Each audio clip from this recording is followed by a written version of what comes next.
ನಮಸ್ಕಾರ ವೀಕ್ಷಕರೇ, ಜಿ ಕನ್ನಡ ವಾಹಿನಿಗೆ ಸ್ವಾಗತ.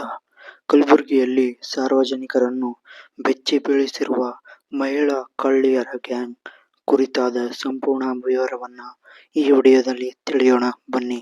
ಕಲಬುರಗಿ ನಗರದ ವಿವಿಧ ಬಡಾವಣೆಗಳಲ್ಲಿ ಕಳೆದ ಕೆಲವು ದಿನಗಳಿಂದ ಸರಣಿ ಕಳ್ಳತನಗಳು ನಡೆಯುತ್ತಿದ್ದು, ಪೊಲೀಸರು ತನಿಖೆ ನಡೆಸಿದಾಗ ಆಘಾತಕಾರಿ ಸತ್ಯ ಹೊರಬಂದಿದೆ. ಈ ಕಳ್ಳತನಗಳ ಹಿಂದೆ ಪುರುಷರಲ್ಲ ಬದಲಾಗಿ ಸುಸಜ್ಜಿತವಾಗಿ ಕಾರ್ಯಾಚರಣೆ ನಡೆಸುವ ಮಹಿಳೆಯರ ತಂಡ ಇರುವುದು ದೃಢಪಟ್ಟಿದೆ. ಇನ್ನು ಇವರ ಕಾರ್ಯಾಚರಣೆಯ ರೀತಿಯನ್ನ ನೋಡುವುದಾದರೆ, ಈ ಮಹಿಳೆಯರು ಹಗಲು ಹೊತ್ತಿನಲ್ಲಿ ಬೀಗ ಹಾಕಿದ ಮನೆಗಳನ್ನು ಗುರುತಿಸುತ್ತಾರೆ. ಅದರಲ್ಲೂ ಒಂಟಿ ಮನೆಗಳು ಅಥವಾ ಮಾಲೀಕರು ಕೆಲಸಕ್ಕೆ ಹೋಗಿರುವ ಮನೆಗಳೇ ಇವರ ಟಾರ್ಗೆಟ್. ಇನ್ನು ಇವರು ಹಳೆ ಬಟ್ಟೆ ವ್ಯಾಪಾರ ಮಾಡುವವರಂತೆ ಅಥವಾ ಪ್ಲಾಸ್ಟಿಕ್ ವಸ್ತುಗಳನ್ನು ಮಾರಾಟ ಮಾಡುವವರಂತೆ ನಗರದ ಗಲ್ಲಿಗಳಲ್ಲಿ ಸಂಚರಿಸುತ್ತಾರೆ. ಇದರಿಂದ ಯಾರಿಗೂ ಅನುಮಾನ ಬರುವುದಿಲ್ಲ. ಮನೆಗೆ ಬೀಗ ಹಾಕಿರುವುದನ್ನು ಖಚಿತಪಡಿಸಿಕೊಂಡ ನಂತರ ಕ್ಷಣಾರ್ಧದಲ್ಲಿ ಬೀಗ ಮುರಿದು ಒಳನುಗ್ಗುತ್ತಾರೆ. ಕೇವಲ ನಗದು ಮತ್ತು ಚಿನ್ನಾಭರಣಗಳನ್ನು ಮಾತ್ರ ಗುರಿಯಾಗಿಸಿಕೊಂಡು ಅತ್ಯಂತ ವೇಗವಾಗಿ ಅಲ್ಲಿಂದ ಓಡಿ ಹೋಗುತ್ತಾರೆ. ಇನ್ನು ಈ ಘಟನೆಯು ಸಿಸಿಟಿವಿಯಲ್ಲಿ ದೃಶ್ಯ ಸೆರೆಯಾಗಿದೆ. ಹೌದು, ನಗರದ ಬಡಾವಣೆಯೊಂದರಲ್ಲಿ ಕಳ್ಳತನ ಮಾಡಿ ಹೊರಬರುತ್ತಿದ್ದಾಗ ಈ ಗ್ಯಾಂಗ್ ಅಕ್ಕಪಕ್ಕದ ಮನೆಯ ಸಿಸಿಟಿವಿ ಕ್ಯಾಮೆರಾಗಳಲ್ಲಿ ಸೆರೆಯಾಗಿದೆ. ಮೂವರು ಮಹಿಳೆಯರು ಮುಖಕ್ಕೆ ಸೆರಗು ಅಥವಾ ಮಾಸ್ಕ್ ಹಾಕಿಕೊಂಡು ಅನುಮಾನಾಸ್ಪದವಾಗಿ ಚೀಲಗಳನ್ನು ಹಿಡಿದು ಓಡುತ್ತಿರುವುದು ದೃಶ್ಯದಲ್ಲಿ ಸ್ಪಷ್ಟವಾಗಿ ಕಂಡುಬಂದಿದೆ.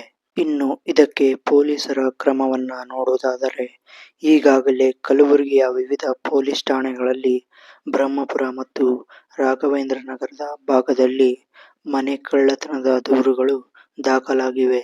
ನಗರ ಪೊಲೀಸ್ ಕಮಿಷನರ್ ಅವರ ಸೂಚನೆಯ ಮೇರೆಗೆ ಈ ಮಹಿಳಾ ಗ್ಯಾಂಗ್ ಹಿಡಿಯಲು ವಿಶೇಷ ತಂಡವನ್ನು ರಚಿಸಲಾಗಿದೆ. ಈ ಗ್ಯಾಂಗ್ ಹೊರ ರಾಜ್ಯದ ಅಥವಾ ಬೇರೆ ಜಿಲ್ಲೆಯ ತಂಡವಿರಬಹುದು ಎಂಬ ಶಂಕೆ ವ್ಯಕ್ತವಾಗಿದ್ದು, ರೈಲ್ವೆ ನಿಲ್ದಾಣ ಮತ್ತು ಬಸ್ ನಿಲ್ದಾಣಗಳಲ್ಲಿ ನಿಗಾ ಇಡಲಾಗಿದೆ.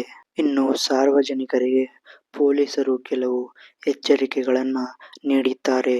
ಮನೆಗೆ ಬೀಗ ಹಾಕಿ ಹೋಗುವಾಗ ನೆರೆಹೊರೆಯವರಿಗೆ ತಿಳಿಸಿ ಎಂದು ಹೇಳಿದ್ದಾರೆ.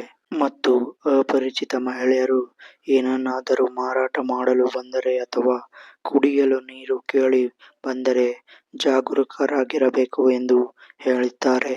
ಇನ್ನು ಮನೆಯ ಮುಂದೆ ಸಿಸಿಟಿವಿ ಅಳವಡಿಸುವುದು ಇಂತಹ ಪ್ರಕರಣಗಳಲ್ಲಿ ಸಹಕಾರಿಯಾಗಲಿದೆ ಎಂದು ಹೇಳಿದ್ದಾರೆ. ಸದ್ಯಕ್ಕೆ ಈಗ ಕಲಬುರಗಿಯಲ್ಲಿ ಪುರುಷರ ಬದಲು ಮಹಿಳೆಯರ ಗ್ಯಾಂಗ್ ಕಳ್ಳತನಕ್ಕೆ ಇಳಿದಿದೆ. ಇದಕ್ಕೆ ಪೊಲೀಸರು ಬಲೆಯನ್ನ ಬೀಸುತ್ತಿದ್ದಾರೆ. ಒಟ್ಟಾರೆಯಾಗಿ ಇನ್ನು ಮುಂದೆ ಕಲಬುರಗಿಯಲ್ಲಿ ಮನೆಗಳ ಮೇಲೆ ತುಂಬಾ ನಿಗಾ ಇಡುವುದು ಆ ಮನೆಯ ಮಾಲೀಕರ ಮತ್ತು ವಾಸವಿರುವ ಜನರ ಅಥವಾ ಕುಟುಂಬದವರ ಸ್ವಲ್ಪ ಜವಾಬ್ದಾರಿ. ಇದಾಗಿತ್ತು ಇಂದಿನ ಸುದ್ದಿ. ಕಲಬುರಗಿಯಲ್ಲಿರುವ ವೀಕ್ಷಕರೇ, ನಿಮ್ಮ ಮನೆಗೆ ಬೀಗ ಹೊಡೆದು ಈ ಮಹಿಳಾ ಗ್ಯಾಂಗ್ ನಿಮ್ಮ ಮನೆಯಲ್ಲಿ ಏನಾದರೂ ಕಳ್ಳತನದ ಘಟನೆ ನಡೆದಿದೆಯಾ ಇಲ್ಲವೆಂದು ಕಾಮೆಂಟ್ ಮೂಲಕ ತಿಳಿಸಿ.